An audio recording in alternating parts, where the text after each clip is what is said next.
Humans are social creatures. Evolutionarily, the more liked and accepted you are by your peers, the more chances you get for survival. I recently did a course in psychology of popularity online, and I was inspired to talk about it because there was some things that I found extremely interesting. This course discussed how popularity affects our health in the future, our chances to become successful, and also what kind of factors should we take into account when we study popularity and how the popularity is studied. In case some of you are interested, I will link the course down below. And the research that has been done has shown that the more popular you are in school and in high school, the more chances you are to be healthier and the less risk of heart disease and depression and obesity and many other things you get in the future life. Also, how popular your parents were in school affects how popular you will be. And unfortunately, the more skinny and the more beautiful looking you are also going to be more popular, and there is not actually much that we can do about popularity at all. When studying popularity, there are 4 groups that you can divide people into, especially the popularity studied in childhood, in early childhood. Children are divided into most liked, controversial, so some people really like them and some people really dislike them, neglected, just people who basically no one notices, and rejected, the people who want to be noticed and who want to be liked but who no one really likes at all. And apparently, when you are a kid, the more smart you are, the better grades you get. If your teachers like you, if you are kind and nice to everyone, you are going to be the most popular kid in the group until you reach adolescence.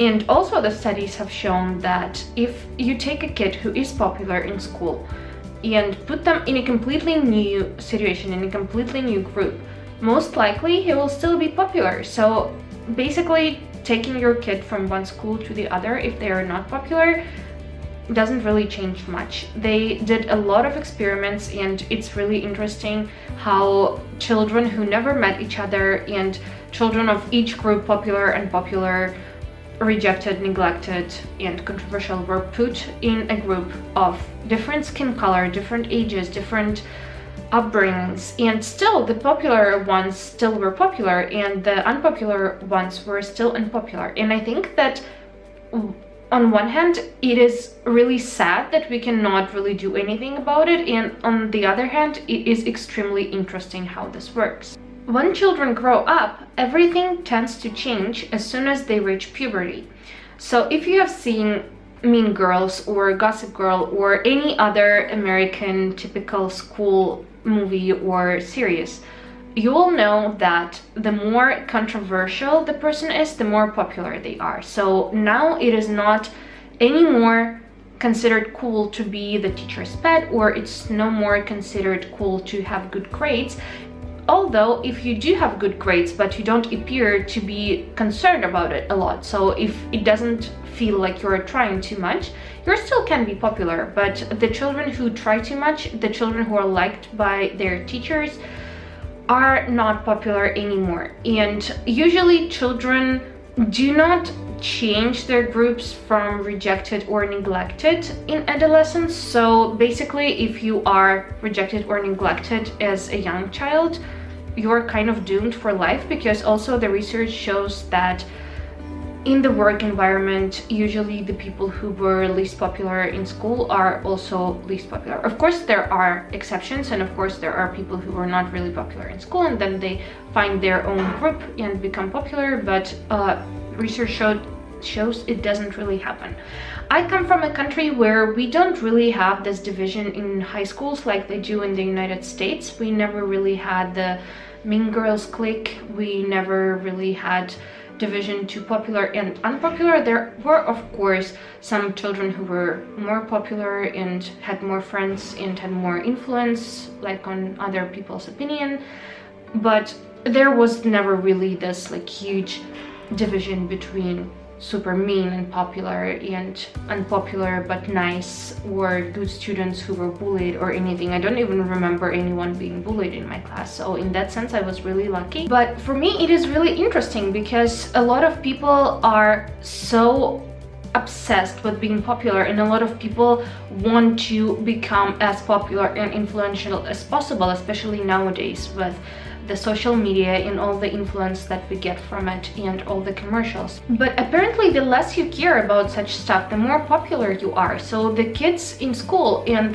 the people when they grow up, the people in their workplace, they don't really care about if they're popular or not. They just do their thing and they become the most popular people, which is ironic because so many people want to be like someone else and they want to be liked and accepted by other people, and they either bend over backwards or they copy other people who are more popular, or they just try really hard, but trying hard never really gets you anywhere, and people can just use you for their own purposes, or people can disregard you and you will still be not really popular.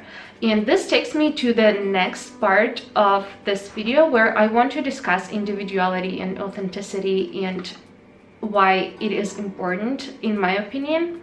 I have already spoken about it before. I made at least one video about it, and I think that it's still a lot that I haven't said, and I think that it's such an important topic that it's worth talking about it for more than once. Something that I have noticed and that was really bothering me for a really long time, but I never had the right words to say it, or maybe like a platform to express myself. I have noticed that everywhere we go, we sort of put on a mask, and we do it subconsciously. I don't think that anyone really pays attention when they do it, but being a careful parent, being a loving wife, being a good worker at your workplace, being the popular girl or the influencer or the celebrity or any of these things, we sort of show either one side of our personality and we enhance some traits and diminish the others, or we just act out of the situation and according to the surroundings that we are in.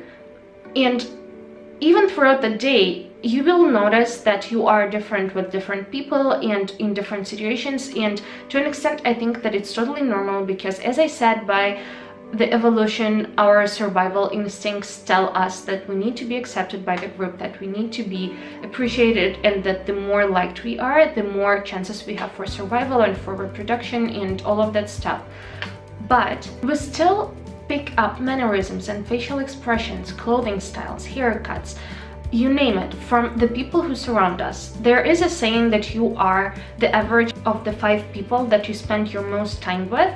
And I think that it's very true, because really what you surround yourself with influences you a lot. Nowadays, we are not only surrounded by our friends, but we are also surrounded by the people who influence us through social media, through television, through internet, and we also pick up their gestures and behavior, and I think that we are more exposed than we ever were to the influence of other people. Besides, our consumerism-centered society teaches us that we need to buy this and that in order to become popular and happy, and that we need to invest our money in our looks, and we become more and more superficial about it, although I think that to an extent it was always present and people always judged each other by the cover. So I was thinking, do we really know who we are underneath all of these layers, or underneath all of the masks that we put on ourselves? Do we really know who we are when we are alone and we don't have anyone to impress? Do we really know what we would talk like or be like if we weren't surrounded by people or influenced by people that we are influenced by every day of our lives? We are greatly influenced by our parents and our upbringing, our city, our neighborhood, our school, and our country, and so many other things. But if we were to grow up in a completely different environment, if we were surrounded by completely different people, how different would we be? Would there be at least something constant between the you that you are now and the hypothetical you that would grow up in a different place? Do we even have any original ideas, or is everything that we think and talk about just a byproduct, digested and redigested thoughts and sayings of other people, and we really don't create anything new anymore? I don't really have answers to any of those questions, but maybe I made you think a little bit about it, and if you have any thoughts, I will be really happy to hear them. I hope that you enjoyed this video. It made you think a little bit, and I wish you a really nice day wherever you are. Thank you so much for watching. I love you very much. Be a nice human, and goodbye.